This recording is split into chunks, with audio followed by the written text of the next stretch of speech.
a night, everybody. Listen, UFC 261, hands down, best pay per view of the year.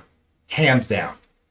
Look, I had good anticipations going into this one, but these fights were off the charts. I mean, even some prelims were great. The main card, unbelievable. I was surprised that so many people had all five fights going all five rounds to decision. That was the betting odds. Everyone was thinking they were all going to decision. I wasn't feeling that. I thought for sure we're going to see some violence. Look, everyone's coming back into the arena, packed, sold out arena, a lot of energy, a lot of fights on the line, a lot of titles on the line, and to see what had happened, unbelievable, unreal. So let's kick this off. Go fight by fight, break it down. First one up, Anthony Smith versus Jimmy Crute. I picked Jimmy Crute to win this knockout by inside 3 rounds. That was I think maybe I said submission. But I picked Crute to win this fight. I liked the energy coming out. I just liked him as a fighter going up against Anthony Smith. And, he looked pretty decent first round. And then that leg kick, bro, I've never seen anything quite like that happen in the UFC. I can't think of a time where I've seen somebody get leg kicked and pretty much paralyzed his right leg. And he kept going.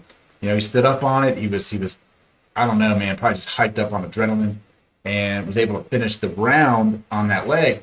And watching him sit down, and you could tell he was like, this sucks. And, wanted to go to round two. He was hyped up. He was amped up. He was trying to walk on it. And, he had to be in pain. And props to the man for putting up such a fight through that entire first round. And props to Anthony Smith for a tremendous leg kick. Look, we all know leg kicks are making a big difference in the UFC, but that was some next level stuff we saw last night happening. So props to Anthony Smith for the win over Jimmy Crute.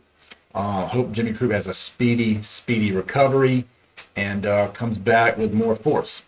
So that one ended with Anthony Smith by technical knockout. Next up, Uriah Hall, Chris Weidman. Now, I had Uriah Hall knockout round two.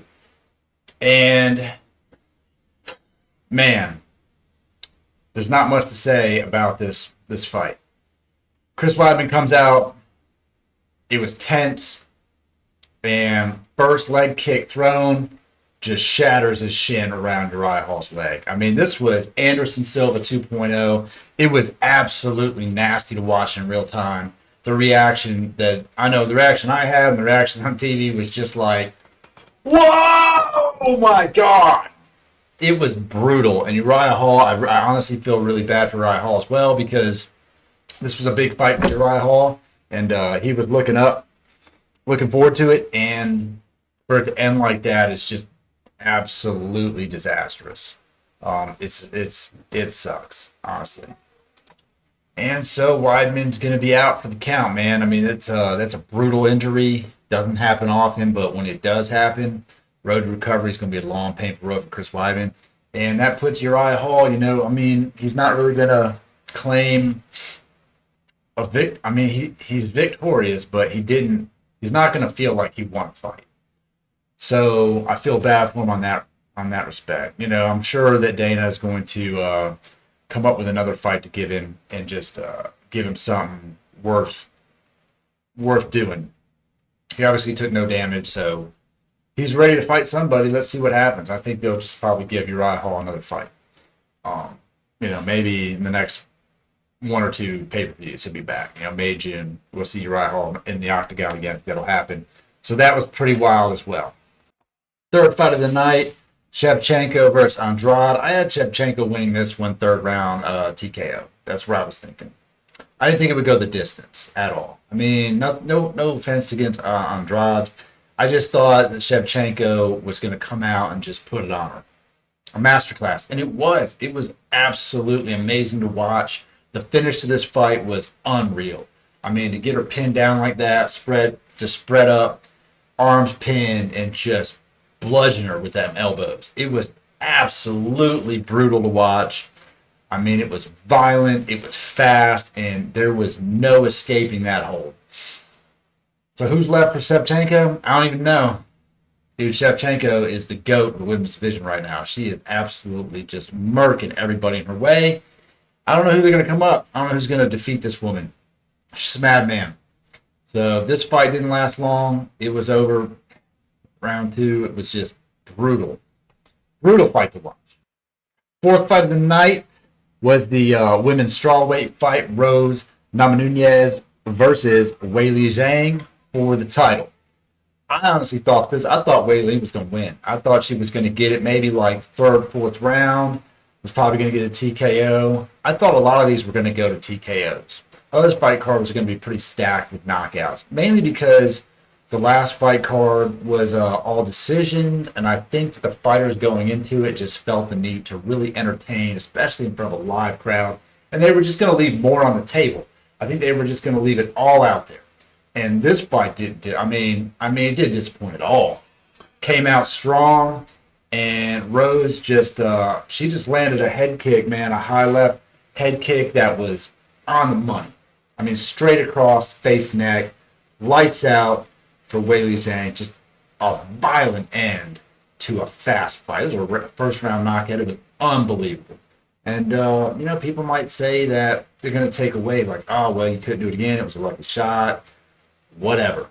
Bro, you landed a beautifully placed left leg kick to the dome. There's no luck about that. That was a straight up assassination in the octagon. So more power to Rose on a beautiful finish to a fight that people had going the distance. Shut them up quick.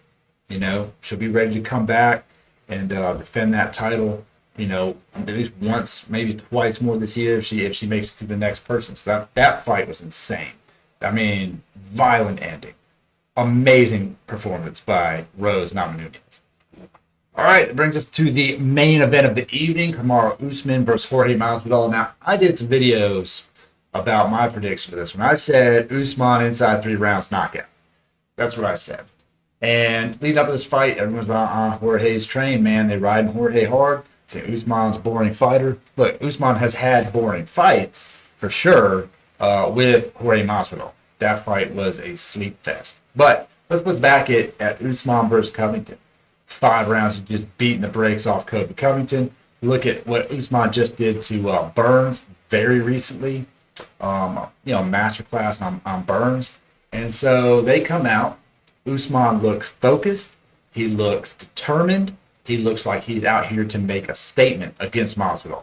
For sure. A hands-down statement that says, look, you think I'm boring? Think I can't stand toe-to-toe with these guys? I'm going to show him what's up. Masvidal comes out, looks a little bit smug, arrogant. He's out there to have a good time. And, the round one, I would say Usman won round one. He was very offensive. He, scored the takedown on him. And I will give Jorge this. I will give him the fact that he defended the takedowns well. And while he was in a clinch or while he was, on the ground, he was still actively doing damage to Usman. I mean, elbows to the head. He was definitely still putting it on him. Now, how much damage that did, I don't know. But it looked, I wouldn't want him to be elbow in the back of the head, the top of the head, or anywhere. But he was putting up a good fight. And the punches that he took, this is where I said this is the downfall of Masvidal. And they talked about this on Joe Rogan with Wonder Boy. When you hit him in the face, he just looks at you and smiles. He doesn't take it like, oh no, I'm in trouble. He looks at you and he smiles and he takes these shots straight on. Now, you can call yourself a bad motherfucker. I'm just going to say what he did cost him the fight. For sure. I didn't think he was going to win anyway. He came out there with some flying knees. I mean, he was just trying to throw Usman off his game. And, honestly, if you hadn't watched Usman fight before, you would think that Jorge may have been onto something. But round 2 comes out, and he's just smug, man. And Usman catches him, and he drops his hands, and I'm like, here we go. He's about to get knocked out because Usman's not here to play your game. Masvidal wants to play a game. He wants to play a little head game with you. Like, this doesn't faze me. This doesn't hurt me. I can take it. Give me your best shot. And guess what? Usman came up, grabbed the hand, pushed it out the way, and executed the best right cross you've ever seen in the UFC. I mean, right on the money, puts Jorge into another planet. He knocked the soul out of Jorge Masvidal. It left his body. He hit the ground. Usman jumped on top, finished him with hammer fists. It was amazing. And after that, you can't look at him. Jorge did step up, and he said, he just got me. He had my number. He won fair and square. That's just true. Now, what's next for Usman? He's coming back for Colby Covington, and that is the fight to make, and that's going to be an all-out brawl. There's no way that's not an all-out brawl. And it's going to be exciting to see. So that's a rematch that I want to see, especially after that first fight. The first fight was awesome to watch. The second fight's going to be awesome to watch, especially in front of the crowd. It's going to be downright nail-biter the whole time. And I mean, when that main event started last night, I was jacked. I was ready for it, man. It was intense. So that ended well. Now I'm going to tell you this about UFC 261. It was nice to see fans in the crowd. Nice to see a sold-out arena. It was nice to see the announcers next to each other for a change. The reactions were priceless. The one thing I think that's going to get criticized off of this event is the fact that Rogan went in there and interviewed 3 fighters after TKOs. And that's something he said he wouldn't do. You're standing in there talking to 3 fighters who have just been knocked out. And, he was very, very against interviews after a knockout. So I don't know what that was all about. I think he's probably going to catch some flack for doing so. But overall, the best fight card of the year. I mean, I would say the best fight card within the year, overall fight cards. Now, there's some exciting fights looking forward to coming up. The next card is going to could be a contender for that. I mean, it is stacked with talent. And one of the guys that I'm excited to see come back and fight, Tony Ferguson. I love watching Ferguson fight. Ferguson puts it on you. He will take a beating. He'll dish a beating. He won't give up. He's a tough son of a bitch. And I am super excited to see that fight. So I'm going to live stream that one. Look, if you joined in last night, I had some bugs to work out on the Fight Companion. It was kind of a trial run for me, moving stuff around. So we're going to see what we can do next time to make it a little bit smoother for me. I just had to throw everything together, and it was just kind of a mess. But I appreciate anyone who joined in. Leave a comment. Let me know what you think, man. Let me know what you think about the show. Let me know what you think about the fights, the fighters, what's coming up, what you're excited to see. Let's talk about it. But until then, I'm out of here.